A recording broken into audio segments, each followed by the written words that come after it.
What happened while we were away, brought to you by Happy JFK Answers Day. Tomorrow, announcing and giving all of the Kennedy files. President Trump spoke at the Kennedy Center yesterday and says we could see some answers on the JFK assassination by this afternoon. A tremendous amount of paper. You've got a lot of reading. I don't believe we're going to redact anything. I said, just don't redact. You can't redact. Meanwhile, the debate is heating up on whether the President of the United States has any power at all. Well, that's the debate pissant federal judges are trying to have, this time stemming from Trump's invocation of the Alien Enemies Act. Here's White House Deputy Chief of Staff Stephen Miller on CNN. This is not justiciable. In other words, this is not subject to judicial remedy. When the president is exercising his Article 2 powers to defend the country against an invasion or to repel a foreign terrorist that is unlawfully in the country, he's exercising his core Article 2 powers as commander-in-chief. Is Venezuela invading the U.S.? This is a very important point. This is a Title 50 authority. It's a commander-in-chief authority. So just to ask you a simple question, you talk about how the system works.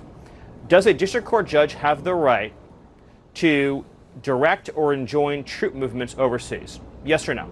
Well, Stephen, my question. If you could answer my question first, in other words, is Venezuela invading our country in a way that would apply this way? So I'll answer yours and you'll answer mine. Under the terms of the statute, Tren de Aragua is an alien enemy force that has come here as detailed at length in the proclamation at the direction of the Venezuelan government.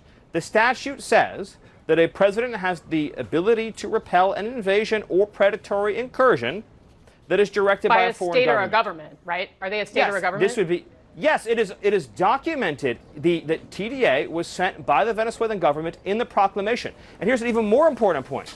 Under the Constitution, who makes that determination? A district court judge elected by no one or the commander-in-chief of the Army and Navy? The president and the president alone makes a decision. Ilhan Omar, who likely married her brother to gain entry into the United States from Somalia and then promptly turned that good fortune around into representing little Somalia in the U.S. Congress, says the Alien Enemies Act, which was signed into law by one of the founders of this country, John Adams, that act is un-American. It is hard to imagine anything more un-American than that. The Trump administration's immigration policy is a threat to immigrants like criminals. Can I just restate what I said to set up that clip? Ilhan Omar, who likely, maybe, whatever, married her brother in order to gain entry into this country and turn that good fortune around into becoming the representative for Little Somalia. She's not a Minnesota representative in the U.S. Congress. Says that the Alien Enemies Act, which was signed into law by one of the founders of this country, John Adams, is un-American. Reporter Czar Tom Homan, your thoughts? An old law.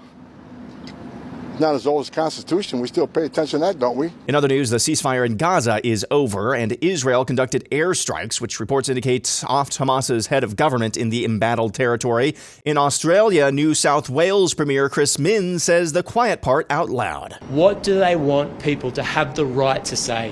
What kind of racist abuse do they want to see or be able to lawfully see on the streets of Sydney?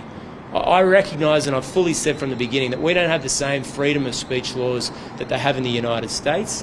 And the reason for that is that we want to hold together our multicultural community and have people live in peace, free from the kind of vilification and hatred that we do see around the world. Ah, yes, multiculturalism falls apart without censorship. Points for honesty. And finally, the West Virginia Mountaineers men's basketball team got absolutely screwed by being left out of the Field of 68 in this year's NCAA men's basketball tournament.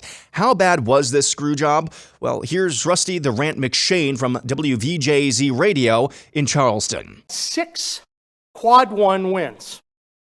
And that was combined with an undefeated record against quad 3 and quad 4 opponents. 3 wins against top 10 teams and the 24th toughest schedule in America.